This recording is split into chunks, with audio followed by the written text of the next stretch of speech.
After quitting dating for a year, meteorologist Lee befriends neighbor Mark, who teaches her the importance of trusting nature and each other. In the opening scene, we see Lee on the weather forecast letting people know that it will be sunny the following days. After her segment's over, she runs to Chris to ask whether she can help with the weather report since he's the network meteorologist. He politely rejects her offer, however. He asks her to drop by the radar and report back by text. After a not-so-successful conversation with Chris, she asks Nolan where he decided to go for their date. Unfortunately for her, he lets her know that he'll be going to Vegas since it's an offer he can't reject. The following day, Lee stands on the radar as the rain pours, realizing that they were incorrect about the weather once again. The puddle in front of her splashes, and soon after we can see a dog coming her way to get the ball. Its owner appears all of a sudden, so Lee greets him politely. She lets him know that she's checking the radar on her phone, but he advises her to carefully listen and observe nature instead, before running off. Catching up with her parents at their house, Lee talks to her mother about how unlucky she's been in dating, which is why she has decided to stop trying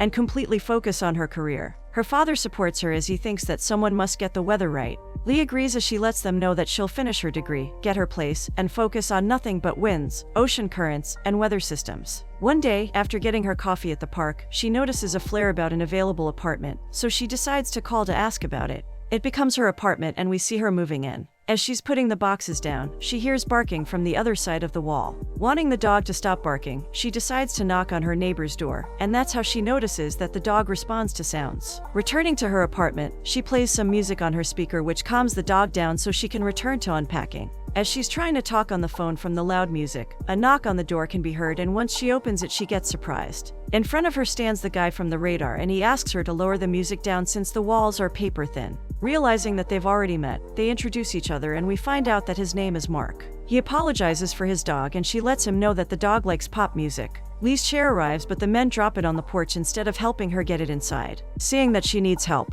Mark offers to bring the chair inside as a way of apologizing for the barking. Once they bring the chair in, Lee asks how long he's lived in the apartment. Mark has come to try out a job for a year, and since his friend owns the apartments but travels a lot, has decided to stay there. Lee is shocked to find out that Mark used to work on a farm, but he lets her know that he was born and raised there. Looking at the setup behind her, he asks whether she's a meteorologist, but Lee lets him know that she's only a weather girl. She assumes that he's seen her on TV, but he lets her know that he doesn't watch the weather because he has nature, which he believes to be more accurate. Lee thanks him for the help and he suggests they share lunch since she hasn't found a fork or knife yet. She appreciates his offer but lets him know that she has a lot of work to do. At work the following day, Nolan admits to Lee that he shouldn't have canceled their date and asks her for another chance. Feeling motivated about her work, she declines his offer as she lets him know that she's not looking to date anyone. Later in the afternoon, Lee gets a visit from her mother when Mark appears behind her as well. Her mother is surprised to see such a handsome neighbor, so Lee introduces him to her. Trying to make small talk, Lee's mother talks about how nice the weather is, but he lets her know that it's going to rain soon.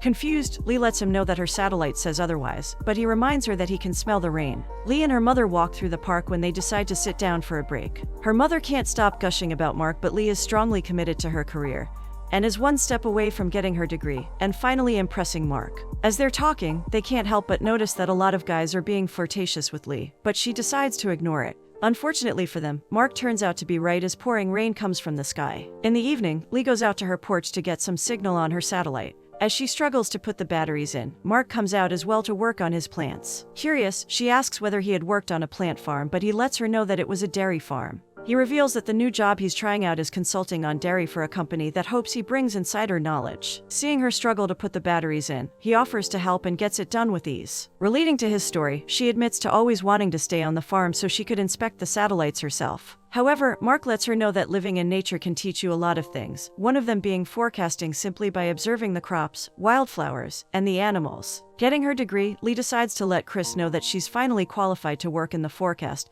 but he rejects her offer as she doesn't have any experience. Nolan approaches her to congratulate her on the segment, and she thanks him while asking to borrow some equipment for work. Not only does he offer to help her, but he also lets her know that he'll bring it to her house, and right as he's about to ask her for a date, she walks off oblivious to his intention. Returning to his apartment, Mark notices a postman in front of Lee's door holding a basket and balloons. Right as the postman's about to leave because Lee isn't home, Mark signs the delivery for her and leaves her a note on her door to inform her that he has taken her package. Climbing up to her doorstep, Lee notices the note, so she heads to his apartment. She is surprised to see a huge basket of goodies along with a bouquet, but she doesn't think anything of it since it's from a guy she recently met who she's not attracted to. Mark lets his curiosity get to him as he asks Lee whether she's in a relationship or not. Being completely honest with him, she lets him know that she has decided to focus only on her career, and that is something he relates to since he has moved to town to find a job. They sit down to enjoy the delicious treats from the basket as they cheer for becoming neighbors. As time goes on, Lee's career blossoms as well as her friendship with Mark. While she keeps getting flowers from different admirers every day and matches on online dating, she is only focused on her work. Her relationship with Mark develops to the point where they spend days together, him helping her install satellites and systems for forecasting, and her making dinner for them to enjoy. While checking the systems, Lee hears Mark's dog barking, which lets her know that they've returned home. Walking into his apartment, she is surprised to see Mark upset, so she asks him whether something's wrong. They go on a walk and Mark reveals that he's doubting his job and missing his father. Understanding him since she's close with her family as well, she asks why he doesn't go back, and he lets her know that he's made a commitment that he wants to fulfill. All of a sudden, Mark's dog runs away and they chase him to the big puddle. Lee thinks that it isn't the dog's fault but the puddles that should have rain barrels on them. That is how their petition is born. Their goal is to get the town to sign the petition about rain barrels and to set up camps to teach children about their importance. Returning to their apartments, they settle on starting the petition on the weekend, so we see them once the weekend comes. After getting 50 signatures, Lee complains about being hungry, so Mark pulls out some snacks as he's always prepared not to stay hungry. Looking up, he lets her know that the rain break won't last long, and he is sure of it since the birds are flying low to avoid the storm, something that his grandpa had taught him.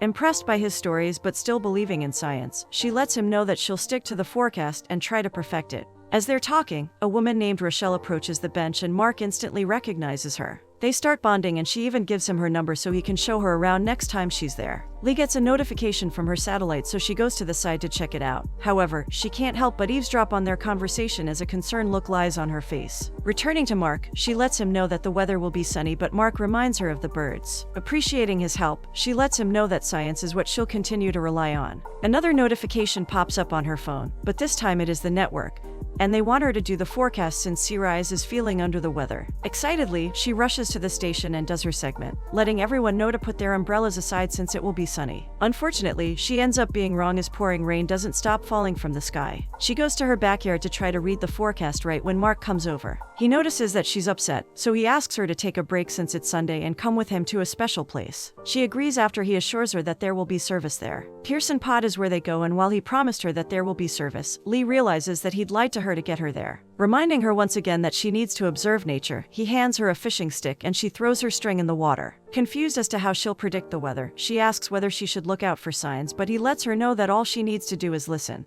At first, she only hears the wind, but when Mark lets her in on a trick his grandfather had taught him, she understands. After listening to the number of chirps in 14 seconds and then adding 40 to get the temperature, Lee is surprised by how accurately the temperature comes out by the technique. Lee's fishing stick starts budging, and when she pulls it out, it is a beautiful fish. However, instead of eating it, Mark lets it go, reminding her that you should let go of the things you love. They sit by the water enjoying the barbecue when Lee tells Mark that she loves how hungry he always is. He lets her know that he gets angry if he doesn't have a snack on him, and she tells him that she knows as she reminds him of the time he had come home hungry. He is fascinated by how much she has learned about him in such a short time, but she thinks she doesn't know a lot. He admits to not having fished in a long time but has come back to remind himself of the farm. The birds start getting louder, so they pack up their things before it starts raining and return to the apartment. In front of the house, they are greeted by Mark's friend and the landlord of the apartments. Darren recognizes Lee immediately, and after talking for a while, she lets them catch up. He is convinced that something is going on between them, but Mark assures him that she's only focused on her work, and he respects that.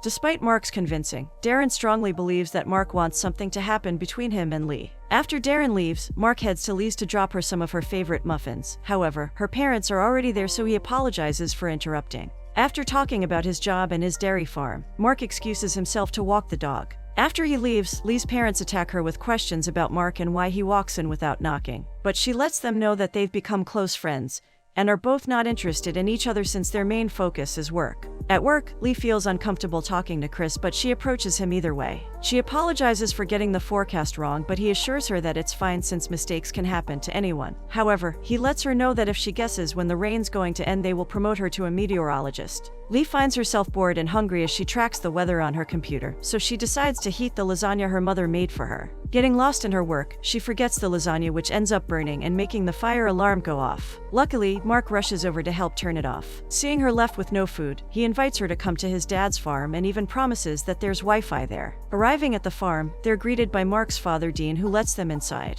As lunch is being prepared, Mark and Lee walk around the farm. Seeing the cows move around, Mark tells Lee that she can predict the weather by looking at the cows as well, and since they're moving around, it will rain soon. And just like Mark had predicted, it starts raining, so they head back to the house to have lunch. At lunch, Dean tells stories about how great Mark is at baseball and makes sure to mention that he had taught him. Lee chimes in and reveals that she comes from a long line of baseball fans. Seeing that they already have one thing in common, Dean asks whether they share interests in anything else. Lee claims that they have many things in common, but the one that stands out for her is him teaching her about the weather. Later in the evening, we see Mark and Lee ready to leave when Lee thanks Dean for having her. He lets her know that it has been his pleasure and that it's always nice to have a beautiful face on the table. Flattered by his words, she thanks him for the wonderful time before getting in the car. Hugging his son, Dean advises Mark to give the job in the city a chance because it looks to him like he's having a wonderful life with Lee by his side. Returning to the apartments, Lee finds herself saddened to be back in the city since country life is all she wants. Luckily for her, Mark pulls out a bouquet from behind his back and hands it to her. She thanks him for the flowers before a letter in her mailbox catches her attention.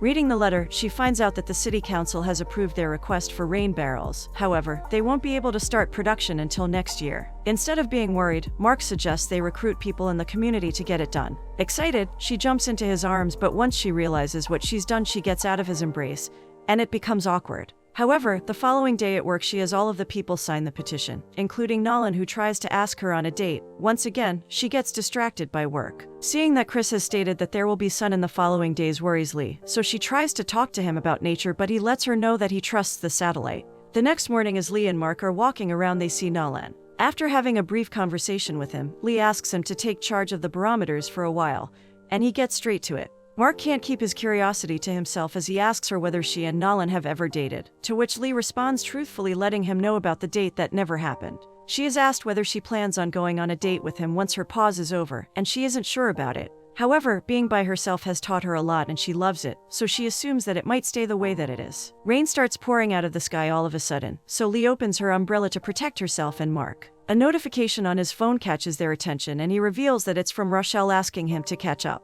Interested, Lee asks whether he's going and he lets her know that he will since he's not straying from dating like her. After working on the rain barrels, Lee heads to her parents' house for dinner. She can't help but complain about Mark, claiming that she's not jealous but worried about Rochelle forcing him to stay in the city when he's clearly a country boy. Her mother gives her the best advice as she asks Lee to let him make his own decision since he is a grown man. Mark and Rochelle walk his dog on their first date. The conversation is good, but Mark keeps bringing up Lee and everything she's done for him, which seems to bother Rochelle. Lee can't stop thinking about Mark as well, as we see her sneaking up on his window trying to hear whether they're inside or not. As she's sneaking around, Mark comes with his dog and catches her off guard. She lies about hearing his dog bark and tries to leave when a notification on her phone catches his attention. Curious, Mark asks whether it's her dating app, but she reveals that it's a storm she's been tracking and it's serious. But there's nothing to be scared off unless he doesn't like chasing storms. The storm finally hits and we see Mark and Lee driving out into the open to catch it. Despite the heavy rain, Mark thinks that it's both terrifying and beautiful.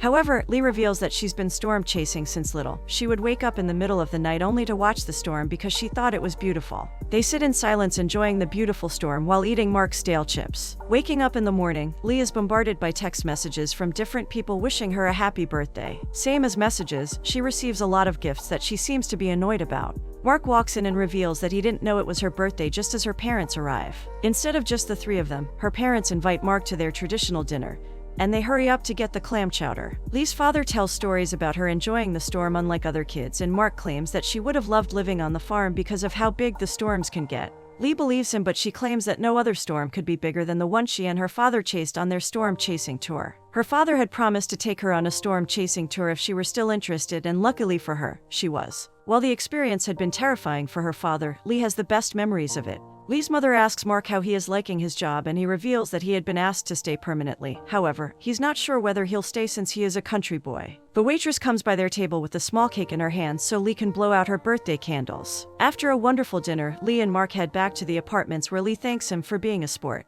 Nevertheless, Mark pulls a bag from behind and hands Lee daisies as pretty as her. It is a meaningful gift because when it rains, daisies petals close up so no water gets inside. But when the sun's shining, they open up, and they work as a weather predictor. Mark confides with Darren about his situation with Lee, who advises him to ask her out. However, Mark finds it hard to do that since he knows that he could ruin everything because she doesn't feel the same. The only solution he sees is to wait for her until she's ready, but Darren lets him know that he'll be waiting time if she doesn't choose him. Instead, Darren advises him to start dating and even suggests Rochelle since they have some history. His advice hadn't been just talking, since we see Rochelle at their doorstep the following morning. She is just as confused as Mark is, and she tries to tell him that Darren had called her over, but he tells her to be quiet. She asks Mark whether he wants to grab some coffee, but he rejects her offer by saying that he has some errands to run. However, Darren doesn't let it end there as he hands the keys to her and suggests she makes dinner for the both of them. While working on her satellite, Lee notices that the daisies have opened up, so she rushes to Mark's to let him know, but she only finds Rochelle there. She pretends like everything is fine, but once she leaves the house, she's on the verge of crying.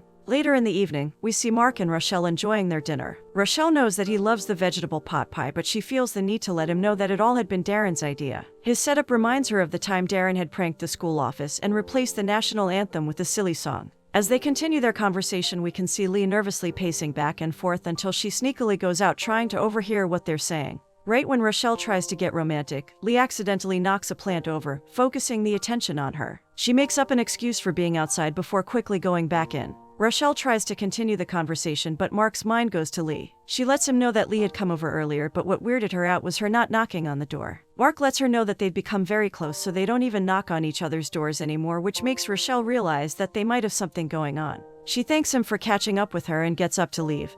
But before she does, she reminds him that they were best friends as well before they started dating. This time Lee asks for advice from her dad, who seems to be too focused on the game. She lies about not liking Mark, but since he's already dating, she suggests giving Nolan a chance. Her father pauses the game, and just like in sports, he advises her to clear the field to find the right partner. The next morning, Mark tries to talk to Lee, but he realizes that she's not home, and we see that she's on a date with Nolan. He is surprised that she gave him a chance, and she lets him know that she's only being fair. Trying to start a conversation, she lets him know that he can tell whether it's going to rain just by looking at how high or low the birds are flying. She continues the conversation about the weather, but he keeps getting sidetracked by food. She tries talking about her degree, but he only cares about the basketball game that is about to begin. After their date, they head to get some ice cream but meet Mark on the way. Nolan lets him know that they're on a date, and he is shocked to find out that Lee chose him to break the promise with. However, he keeps his cool and wishes them a good time before leaving. He packs his things the next morning while talking to Darren on the phone. He lets him know that he will be returning to the country as it's best for him, and when it comes to Lee, he is very disappointed that she chose Nolan.